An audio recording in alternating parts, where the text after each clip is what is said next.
that those are very noble things to honor and discuss, but I don't know how choose love, and it takes all of us, relates to that. If your goal is to please everybody, rest assured you will please absolutely no one. That's awesome. It's a great honor. I think, you know, no matter who the president is, I know I'm excited because it's the biggest game of my life, you know, and having the president there, you know, it's the best country in the world, so it'd be pretty cool.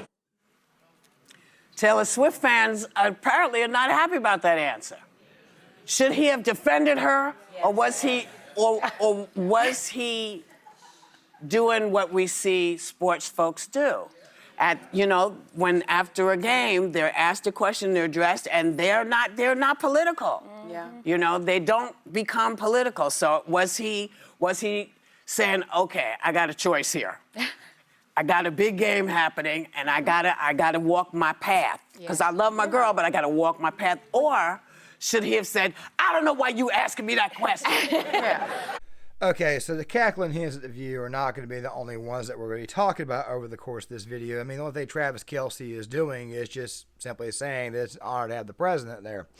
I mean, it is kind of odd to me how it is they're making a very, very big deal about this, but still at the same time, these people will make a big deal about just about anything, which of course we're going to be talking about all that over the course of this video. Now guys, before we get started, I want to go ahead and address the elephant in the room. I had surgery last Tuesday. This video is coming out on Saturday evening or Sunday at lunch, depending on what time I get finished with everything.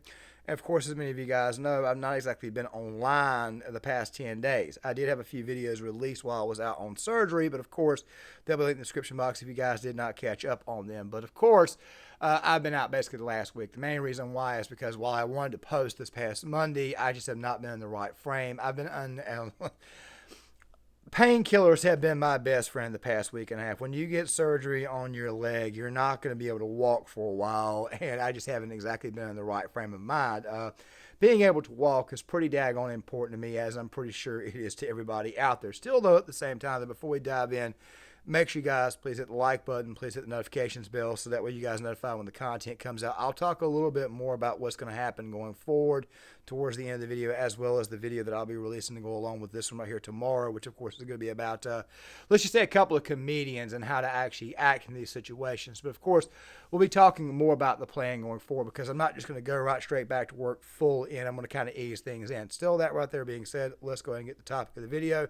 Let's get started. But of course, before we do that, let's go ahead and go through what exactly it is that people are triggered of. Roughly a minute and 30 some odd seconds. Let me roll this. But right now, it's a branding choice that feels like a much larger message, kind of like this one. Do you remember the He Gets Us Jesus Super Bowl ad campaigns? The washing of the feet, the sort of backlash, criticism? He Gets Us Jesus Super Bowl ad campaign welcomes criticism over polarizing ads. Very reassuring. Rediscover the love story of Jesus. The first one was foot washing. The second one is Who is My Neighbor? You tell me. Does it feel like Choose Love is branding itself in a way that's going to transition into something else? Choose love, choose life? I don't know. It feels like it's going in a different direction, even though it hasn't even come in this game yet. I don't know. Everything is untrustworthy at this point as far as the moves people are making these days. Did you know that you can fight back just by being at home?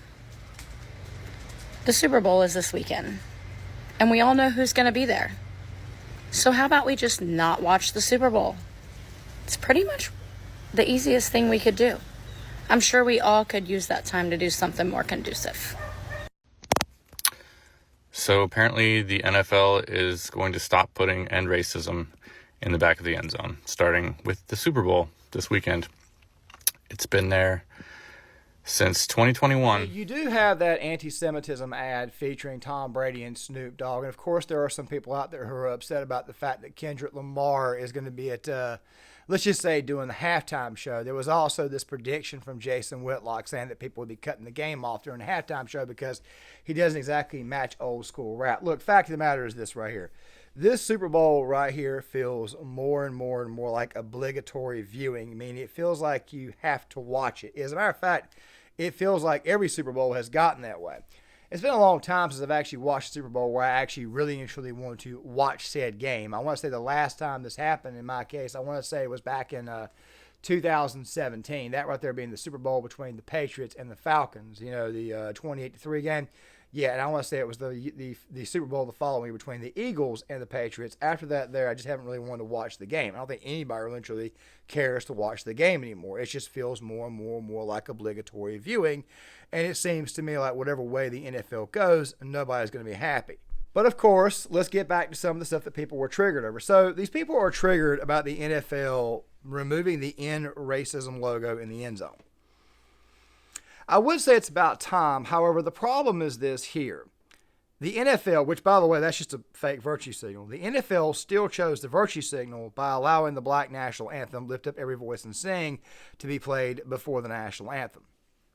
We've had this conversation several times. I've talked about this before. I don't think I need to talk about it too much more, but once again, though, it is a reference point we'll be coming back to, and that is this here.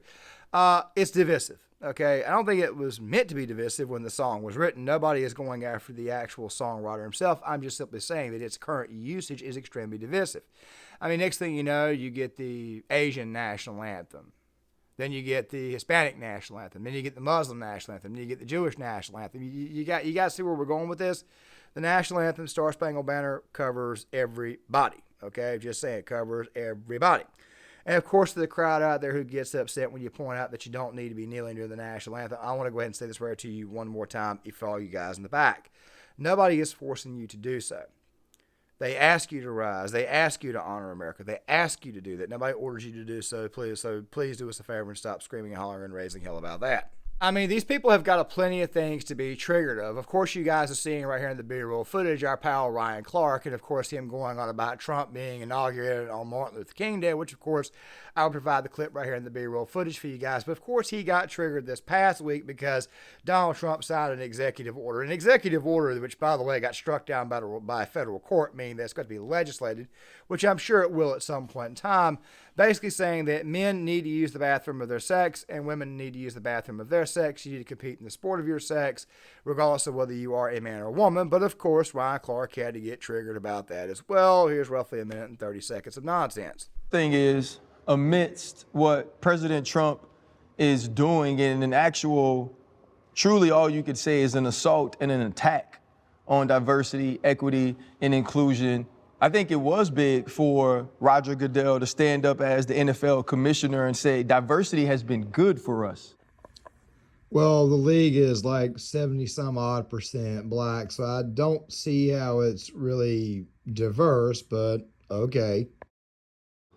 Right? The elevation of minority groups within the NFL has been something that has made the game better.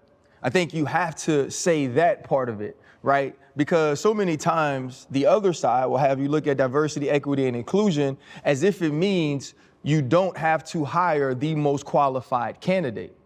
What it means is previously you weren't even giving the most qualified candidates opportunities, right? Diversity, equity, inclusion policies were a form of necessity, right? Because based on the way that this country was run, based on the allocation of wealth, there wasn't enough representation to get you in the room, to get Fred in the room, to get me in the room.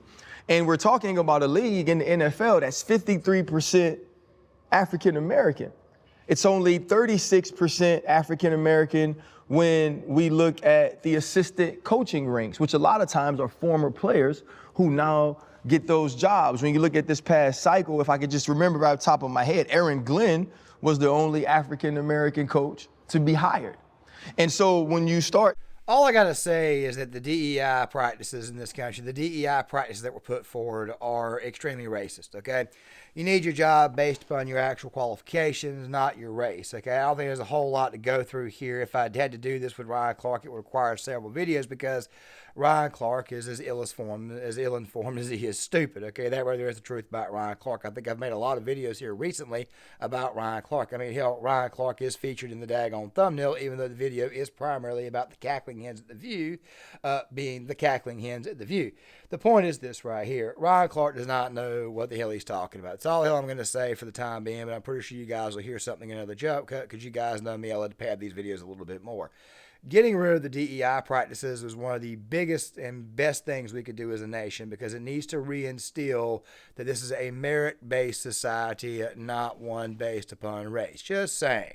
And Ryan Clark, of course, is just simply being Ryan Clark, which should not surprise anybody because Ryan Clark is, in fact, very, very low IQ. But let's get back on track. So, yeah, you guys obviously seen, you guys obviously heard that. I would love to just push back on all that, but the problem is this here. Pushing back against Ryan Clark's nonsense requires separate videos. What I'm just going to simply say to this guy is, you are a former NFL football player. Do us all a favor. Stop being so daggone triggered. You need to have thicker skin than this. But then again, at the same time, we all know what the hell this is with Ryan Clark. It's just another grift. However, that right there being said leads me to our next point. Like I said, it's just faux outrage. And of course, we've got more faux outrage to cover. Case in point, the ladies at the View. Upon hearing that the phrase "in racism" was going to be removed from the end zone, the ladies at the View chose to have roughly a 6-minute segment talking about this same issue. And I'll tell you right now, this is a problem for these people, because if there is no racism, they have nothing to grift off of, which we'll get to in a second. But before we dive into all that, let's go ahead and get our opening from Whoopi. Is this Sunday. Mm-hmm. Yes. And for the first time in history,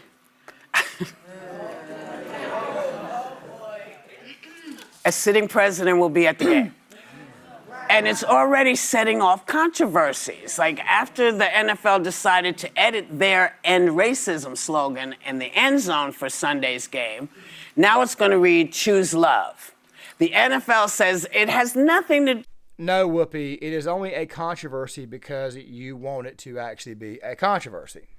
Now, guys, wait till you get a load of the reasons why the NFL took this measure. Let's just play some more. With the new president attending. What do you think of this rewrite? I think this a little fishy and shady, because what the NFL spokesperson said, that he said the decision was based on sensitivity to recent tragedies, including the terrorist attack in New Orleans, the deadly wildfires in LA, and the fatal air collision near DC. And the only thing fishy that I'm seeing here is the venomous woman right now talking about it being fishy, but of course she kind of lets the cat out of the bag here with this next segment. I think that those are very noble things to honor and discuss, but I don't know how "choose love" and "it takes all of us" relates to that. Well, Sonny, it means unite as a country. Only somebody with extreme levels of venom cannot see exactly what the message is, but we got a little bit more, and don't worry, I'll take care of all of it in one fell swoop. Seems to me like the "end racism" probably has a lot to do with the fact that the sitting president is there. And I don't know what everyone at this table thinks, but I don't think racism is over. And I think that it is a very noble thing to want to end racism so that we can become a more perfect union. You know, you just had a tragedy in New Orleans. You just had a terrorist incident. You had another incident in Las Vegas, which, while it was not an incident that involved anybody getting hurt beyond the person who did it to themselves, but obviously something pretty daggone messed up. You got the Palisades fire of Southern California. You got a lot of things going on at this moment in time that seem to suggest that maybe we need to unite as a nation. So, no, I don't think that Donald Trump being president had anything to do with the NFL choosing to change. If anything, it was actually a pretty weak attempt by Roger Goodell, if you ask me, to try to appease everybody in the world. But of course, Roger Goodell's got this thing where he's scared to death of the media. I wish he was like Vince McMahon was. Vince McMahon was never scared of the media at all. As a matter of fact, he took on the media head on when he was actually approached. But still, at the same time, WWE wrestling was always looked down upon by the media. Don't get me started on that. But the fact of the matter is this here. These people are showing you that they don't exactly care about uniting the nation. The only thing they care about is the actual race script. Anytime these people talk, you already know that it's geared towards their whole racial shtick. That's just who the hell these people are. And as I've said on multiple occasions, Sonny Hostin is probably one of the most bitter of said individuals that love to push the grift. I think that this right here is just once again another continuation of the grift, which is obviously starting to die. Let me say something else to you guys. The grift itself, like the whole racism grift, it seems to be its loudest like right before it dies. Trust me, after a while, nobody's going to care. Also, something else too, there are other things to complain about involving this Super Bowl here. Like, for example, the fact that it's the Chiefs and the Eagles again. And me personally, I feel like it probably will be a three-peat because very, very rarely do you get there 3 times in a row and not win the 3rd time around. I mean, that is, of course, unless you've lost the first 2 like the Buffalo Bills. But the fact of the matter is this right here. If you got reasons to be upset, and maybe you've got reasons to be upset about the fact that, once again, we got to look at Taylor Swift. Once again, it seems to me like the game may not be on the level. Once again, I understand the complaints from the fans.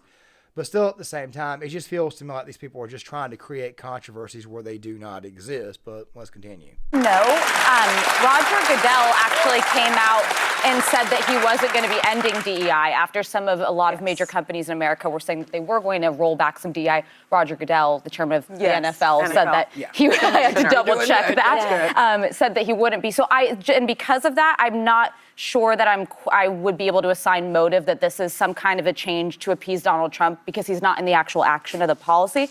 I kind of saw it as maybe more all-encompassing of a number of tragedies and hardships that the country's dealing with. It's been a brutal month. Think of everything that's happened. I hate to say this. I was thinking, oh, yes, it's in New Orleans. It was just a month ago. There was this massive terrorist attack. I saw it as Roger Goodell still being very, very weak because you could try to encompass all the tragedies all you want, but the truth be told is if Roger Goodell really truly wanted to fix this issue, he would bite the bullet, just go ahead and get rid of the end racism and get rid of slogans at the end of the end zone anyway, and get rid of the black national anthem altogether. If you really wanted to fix the problem, you'd go ahead and do that. But of course, like I said at the very beginning, if your goal is to appease everybody, you're going to appease absolutely nobody. But how did this whole thing get started again? Well, Going to not jump to the decision there that it may have been to try to appease him. I will say this. I generally don't like hashtag activism because I think that it could become a lazy way to not actually engage in the space. That said, I would question myself on that because I try to wear the hostage pin every day. This isn't freeing the hostages, but it's a little thing that means so much to the community it represents. So on that side, I do understand why people would like to see it there, but hopefully this represents all of those issues. How long has end racism been in the end zone? 2021. George Floyd died in 2020. George Floyd was a fentanyl addict. George Floyd was a man who had all kinds of problems. And while it is he should not have died, at the same time, though, I think people in this country are sick and tired of glorifying somebody who was just a fentanyl addict, the same fentanyl addict who held a pregnant woman up with a pistol. Fact of the matter is, look, like I said, everybody believes that what happened to George Floyd should not have happened. But still, at the same time, though, why do you want to keep kicking a dead horse? I mean, it seems to me like you're not honoring this man. If anything, you're kind of memorializing this person who probably by his own words would admit that he doesn't need to be memorialized. Fact is this right here, guys. This right here is just another attempt at people trying to create a story where a story does not exist. Go back to the very, very beginning of the video. They're trying to create a story about Donald Trump showing up to the Super Bowl, so they're going to utilize Travis Kelce, whose girlfriend is Taylor Swift, somebody Trump's not exactly a big fan of. As a matter of fact, a lot of people aren't fans of Taylor Swift. But of course, Travis Kelce, his name is in the news because Travis Kelce said, I'd be honored if the president was here. I don't recall seeing Biden going to the Super Bowl. I don't recall seeing Obama go to the Super Bowl. I mean, at least about Trump, at least he'll show up. Fact of the matter is that this right here is once again a great big giant nothing burger, and nobody's going to be pleased regardless. And that right there is what I kind of want to leave you guys with this video. However, I do want to give you guys a couple of quick updates before I close this video down. Of course, I'll also be providing some updates in the next video as well, because obviously I've been out for a while, so therefore it's going to take a while for people to catch up with my content. So let's go ahead and get to that. Guys, obviously I've been out over a week. I had the surgery last Tuesday. I was gone from here on Monday, and I spent all the way to Friday morning in the center part of the state, away from my home. I did not get back until late in the afternoon, and of course I was in a lot of pain. The surgery I had was a bypass on the popliteal femoral area of my left leg. I had an aneurysm there, and of course they also removed a vein from my left calf to ensure the bypass could be done. This right, of course, was not involving a graft. If you guys have ever had surgery, then you probably know what I'm talking about. I've been on painkillers like crazy the past week and a half. I finally got myself somewhat weaned off the painkillers. And, of course, they have a tendency to mess around with my mind just a little bit. So I haven't exactly been in the right state of mind to actually post. If you were concerned or worried, I apologize for that. Obviously, I don't mean to take long breaks like that, but, of course, I'm back now. But I want to say this before I decide to shut down the video. I'm trying to get this video out on Saturday. Of course, on Sunday, there's probably going to be another video out about the situation that happened with Cat Williams over the past week. And of course, there's probably going to be a post-Super Bowl video on Monday I'm probably not going to be posting as much. I'm going to try to post 1 to 2 videos per day rather than the standardized 2 videos that I do a day. But we're going to kind of ease back into posting. And, of course, I've also got the projects that, of course, coming from the computer. They're actually scripted and everything. Still working on those. So I'm back, but we're going to be easing our way back into it. Not going to be going full forward into it. Still getting over some things here. So I just figured I wanted you guys to know that. Make sure you guys still please hit the like button, subscribe, share the video. Thanks for sticking around with me, guys. And I'll see you guys later.